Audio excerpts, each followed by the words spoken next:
ISL 2024-25 സീസണിലെ Kerala Blasters versus Jamshedpur FC മത്സരം 4-2-3-1 എന്ന ഫോർമേഷനിലാണ് ഇരു ടീമുകളും മൈതാനത്തേക്ക് ഇറങ്ങുന്നത്. മത്സരത്തിന്റെ ആദ്യ മിനിറ്റുകൾ തന്നെ ജംഷഡ്പൂരാണ് മത്സരം കൈകാര്യം ചെയ്യുന്നത്. ജംഷഡ്പൂരിന്റെ അറ്റാക്കുകളാണ് നിരന്തരം വരുന്നത്. ഇവിടെ വീണ്ടും ജംഷഡ്പൂർ FC ആണ് കാണുന്നത്. ഇവിടെയാണ് കേരള ബ്ലാസ്റ്റേഴ്സിന്റെ ആദ്യ ആക്രമണം വരുന്നത്. പക്ഷേ അത് ഷോർട്ട് ഓൺ ടാർഗറ്റ് എത്തിക്കാൻ ബ്ലാസ്റ്റേഴ്സിന് അവിടെ സാധിക്കുന്നില്ല. ഇവിടെ ക്യാപ്റ്റൻ ലൂണയെയാണ് ക്യാമറമാൻ കാണിക്കുന്നത്. ഇവിടെ വീണ്ടും കേരള ബ്ലാസ്റ്റേഴ്സിന്റെ മുന്നേറ്റമാണ്. ഇവിടെ നവോച്ച വളരെ മികച്ച രീതിയിൽ അവിടെ മുന്നേറുന്നു. പക്ഷെ ആ പാസ് കൊടുക്കുന്നത് വീണ്ടും അദ്ദേഹത്തെ ബ്ലോക്ക് നേരിടുകയാണ്. അത് നേരെ ഗോൾ കീപ്പർ ആൽബിനോ ഗോമസിന്റെ കൈകളിലേക്ക് എത്തിപ്പെടുന്നു. ഇവിടെ വീണ്ടും പെപ്രയിലേക്ക് ഒരു പന്ത് എത്തിക്കുന്നു. പക്ഷെ ആ പന്ത് ഒരു ലോങ് ഷോട്ടിനാണ് ശ്രമിക്കുന്നത്. പക്ഷെ അത് പായായി പോകുന്നു. ഇവിടെ വീണ്ടും ജംഷഡ്പൂർ FCയുടെ നല്ലൊരു അവസരമാണ്. ഗോൾ കീപ്പർ ആ പന്ത് കളക്ട് ചെയ്യാൻ വേണ്ടി കയറി വരുന്നു. ഒരു പക്ഷേ മുറയുടെ ഹെഡർ പോസ്റ്റിലേക്കാണെങ്കിൽ തീർച്ചയായും അത് ഗോളാവേണ്ട ഒരു പന്തായിരുന്നു. ഇവിടെ വീണ്ടും കേരള ബ്ലാസ്റ്റേഴ്സിന്റെ മുന്നേറ്റം. അതിന്റെ അവസാനം ഒരു ഗോൾ നേടുകയാണ് കേരള ബ്ലാസ്റ്റേഴ്സ്. ഫസ്റ്റ് പോസ്റ്റിലേക്കാണ് ട്രൈ ശ്രമിക്കുന്നത്. അത് വളരെ മികച്ച രീതിയിൽ പോസ്റ്റിലേക്ക് എത്തുകയും ചെയ്തു. ഇതാണ് ആ ഗോൾ. അദ്ദേഹം പന്തുമായി നല്ലൊരു റണ്ണ് നടത്തുന്നു. അതിന്റെ അവസാനം ഒരു വോളി അടിക്കുന്നു. അത് ഗോൾ കീപ്പർ ആൽബിനോ ഗോമസിന് അതൊന്നും ചെയ്യാൻ സാധിക്കുന്നില്ല. ഇവിടെ വീണ്ടും ജോർഡൻ മുറയുടെ മുന്നേറ്റമാണ്.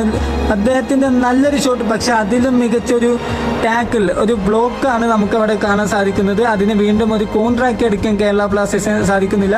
ഇവിടെ വീണ്ടും കേരള ബ്ലാസ്റ്റേഴ്സ് ജംഷഡ്പൂർ FCയുടെ ബോക്സിന് മുമ്പിൽ തട്ടിക്കളിക്കുകയാണ്. ഇവിടെ വീണ്ടും ഒരു ഷോട്ട് അടിക്കുന്നു. പക്ഷേ അത് ഗോളാക്കി മാറ്റാൻ കേരള ബ്ലാസ്റ്റേഴ്സ് FCക്ക് സാധിക്കുന്നില്ല.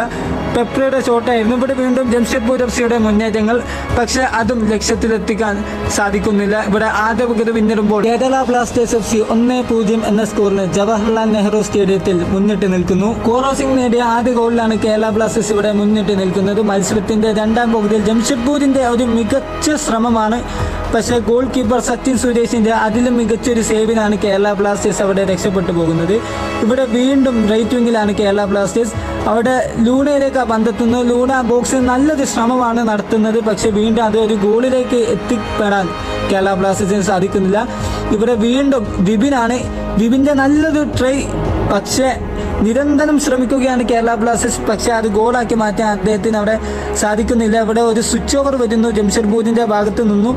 അവിടെ ലോങ് ഷോട്ടിനാണ് ടീമുകൾ ട്രൈ ചെയ്യുന്നത്. നമുക്കിവിടെ കളിയിൽ മറ്റൊരു കാര്യം വ്യക്തമാണ്. പാസുകൾ കളിച്ച് മുന്നേറുന്നതിനേക്കാൾ ടീമുകൾ വളരെ മികച്ച രീതിയിൽ ലോങ് ഷോട്ടുകൾ അടിക്കുന്നുണ്ട്. ഇവിടെയാണ് കേരള ബ്ലാസ്റ്റേഴ്സിന്റെ വളരെ മികച്ച ചാൻസ്. ഡാനിഷ് ഫറൂഖിനെ അവിടെ റഫറി ഓഫ് സൈഡ് വിളിക്കുന്നു. പക്ഷെ അത് ഓഫ് സൈഡ് ആണ് എന്ന കാര്യത്തിൽ ഇനിയും ഉറപ്പായിട്ടില്ല. പക്ഷേ അത് ഓഫ് സൈഡ് ആണ് റഫറി വിളിച്ചത്. ഡാനിഷിന്റെ റിയാക്ഷൻ അവിടെ കാണാം. ഇത് ഓഫ് സൈഡ് അല്ല. അദ്ദേഹത്തിന് പിറകിൽ ജംഷഡ്പൂരിന്റെ ഡിഫൻഡർ ഉണ്ടെന്ന കാര്യം വ്യക്തമാണ്. പക്ഷേ റഫറിയുടെ ഒരു ഡിസിഷൻ കൊണ്ടാണ് കേരള ബ്ലാസ്റ്റേഴ്സിന് ആ ചാൻസ് അവിടെ പോകുന്നത്. ഇവിടെ വീണ്ടും കേരള ബ്ലാസ്റ്റേഴ്സിന്റെ ഭാഗത്ത് നിന്ന് ഒരു ലോങ് ബോളാണ് വരുന്നത്. പക്ഷേ ഈ ചാൻസ് നല്ലൊരു ക്രോസ് ആയിരുന്നു അത്. പക്ഷെ അത് മുതലെടുക്കാൻ ഡാനിഷ് ഫറൂഖിനെ കൊണ്ടാകുന്നില്ല. ഇവിടെ മത്സരത്തിന്റെ 65 മിനിറ്റ് വീണ്ടും ലോങ് ഷോട്ടുകളാണ് ടീമുകൾ ട്രൈ ചെയ്യുന്നത്. പക്ഷേ അത് ബോക്സിലേക്ക് പോലും ആ പന്ത് വരുന്നില്ല. വളരെ അകലത്തിലാണ് ആ പന്ത് പോകുന്നതെന്ന കാര്യം വ്യക്തമാണ്. ഇവിടെ വീണ്ടും കേരള ബ്ലാസ്റ്റേഴ്സ് ഒരു നല്ലൊരു മുന്നേറ്റമായിരുന്നു. പക്ഷെ അത് ഒരു പാസ് ഒന്നും കൊടുക്കാതെ അദ്ദേഹം ഒറ്റയ്ക്ക് ട്രൈ ചെയ്യുന്നു. പക്ഷെ അതിന്റെ അവസാനം ഇവിടെ വീണ്ടും കേരള ബ്ലാസ്റ്റേഴ്സിന്റെ ലോങ് ഷോട്ടുകൾ. ഇതാണ് ഞാൻ പറഞ്ഞത്. മത്സരത്തിൽ പാസുകൾ കൊടുക്കുന്നതിനേക്കാൾ ടീമുകൾ എത്രയും പെട്ടെന്ന് ഒരു ഗോൾ സ്കോർ ചെയ്യുക എന്ന നിലയിലാണ് ഇവിടെ ശ്രമിക്കുന്നത്.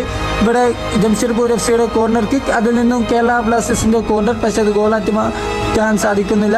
ഇവിടെ വീണ്ടും റൈറ്റ് വിങ്ങിൽ ഒരു മുന്നേറ്റം, പക്ഷേ അദ്ദേഹത്തിന്റെ ക്രോസ് അവിടെ goalkeeper Albino Gomes save ചെയ്യുന്നു. പക്ഷേ ആൽബിനോ ഗോമസിന്റെ കയ്യിൽ തട്ടിയ പന്ത് റിഫ്ലക്ഷൻ വരുന്നു. ഇവിടെയാണ് കേരള ബ്ലാസ്റ്റേഴ്സ് മത്സരത്തിലെ രണ്ടാമത്തെ ഗോൾ നേടുന്നത്.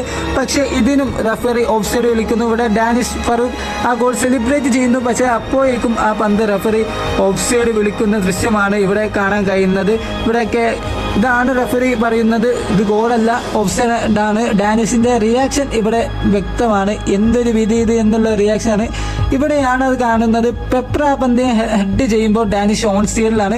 പക്ഷേ ഗോൾ കീപ്പർ ആൽബിനോ ഗോമസ് തട്ടിയകറ്റിയ പന്തിനെ ഡാനിഷ് വലയിലേക്ക് എത്തിക്കുമ്പോഴേക്കും അത് ഓഫ് സൈഡായി മാറി കഴിഞ്ഞിരിക്കുന്നു.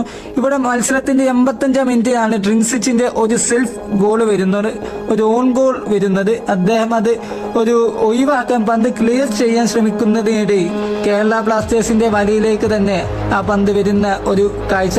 ഇവിടെയാണ് റൈറ്റ് വിങ്ങിൽ നിന്ന് ആ കളി, അവിടെ നിന്ന് ക്രോസ്, ആ പന്തിനെ അദ്ദേഹം തന്റെ വീക്ക് ഫുട്ട് കൊണ്ട് ഒഴിവാക്കാൻ ശ്രമിക്കുന്നു. പക്ഷെ അത് തന്റെ കാലിൽ തട്ടി ബോക്സിന്റെ മൂലയിലേക്ക് ആ പന്ത് പോകുന്നു. ഗോൾ കീപ്പർ സച്ചിൻ സുരേഷിന് ആ പന്ത് ഒന്നും ചെയ്യാനില്ല. ഇവിടെ വീണ്ടും മത്സരത്തിന്റെ 88-ാം മിനിറ്റ് മറ്റൊരു സുവർണ അവസരം, പക്ഷേ അതും ഗോളാക്കി മാറ്റാൻ കേരള ബ്ലാസ്റ്റേഴ്സ് FC സാധിക്കുന്നില്ല. ഇവിടെ കേരള ബ്ലാസ്റ്റേഴ്സിന്റെ മികച്ചൊരു ബ്ലോക്കാണ് കാണുന്നത്. അദ്ദേഹത്തിന്റെ റിയാക്ഷൻ ഇവിടെ വ്യക്തമാണ്. ഇവിടെ ടീമുകൾ വളരെ മികച്ച ലോങ് ഷോട്ട്, ബട്ട് ഒരു ഷോട്ട് ഓൺ ടാർഗറ്റിലേക്ക് എത്തിക്കാൻ സാധിക്കുന്നില്ല. ഇവിടെ പെപ്രയാണ് ബാക്കിൽ ഫ്രീ ആണ്, പക്ഷേ പെപ്ര ഒരു ലോങ് ഷോട്ടിനാണ് അവിടെ ട്രൈ ചെയ്യുന്നത്. അത് ഗോളാക്കി മാറ്റാൻ സാധിക്കുന്നില്ല. ഇവിടെ മത്സരത്തിന്റെ അവസാന നിമിഷത്തിലാണ് ഈ ഒരു ചാൻസ് കിട്ടുന്നത്, പക്ഷെ അതും ഗോളാക്കി മാറ്റിയ ഇതേ ടീമുകൾ. ജോർദാൻ മൊറയുടെ ഒരു ഒന്നാം തരം ഷോട്ടായിരുന്നു, പക്ഷേ ഗോളാക്കി മാറ്റാൻ സാധിക്കുന്നില്ല. ഇതോടുകൂടിയാണ് കേരള ബ്ലാസ്റ്റേഴ്സ് വേഴ്സസ് ജംഷഡ്പൂർ മത്സരം അവസാനിക്കുന്നത്.